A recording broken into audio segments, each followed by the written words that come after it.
স্বপ্নে বিয়ে দেখলে কি হয়? অনেকে আমরা স্বপ্ন দেখে থাকি, অনেকে বিয়ের স্বপ্ন দেখে। একজন আমাকে প্রশ্ন করছে, হুজুর স্বপ্নে যদি আমি বিয়ে দেখি তাহলে এর ব্যাখ্যা কি হতে পারে? মনে রাখবেন, স্বপ্ন হচ্ছে তিন প্রকার। একটা হচ্ছে রহমানি স্বপ্ন, একটা হচ্ছে শয়তানি স্বপ্ন, আর একটা হচ্ছে খেয়ালি স্বপ্ন। রহমানি স্বপ্ন মানে হচ্ছে আল্লাহর পক্ষ থেকে যে স্বপ্নগুলো আসে, ভালো স্বপ্নগুলো সেটা আল্লাহর পক্ষ থেকে আসে।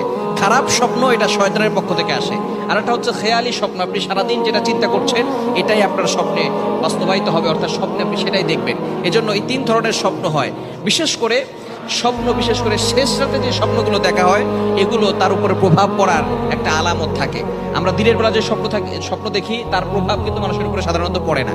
যদি কোনো ব্যক্তি নিজের বিয়ের স্বপ্ন দেখে যে সে নিজে বিয়ে করতেছে, তাহলে এর দ্বারা ভয় পাওয়ার কোনো কারণ নাই। আল্লাহ পাক রব্বুল আলামিন অতি শীঘ্রই তাকে সম্পদের মালিক বানাবেন, বলেন সুবহানাল্লাহ। আল্লাহ তাআলা অতি শীঘ্রই তাকে সম্পদের মালিক বানিয়ে দিবেন। এজন্য যদি কেউ নিজের বিয়ে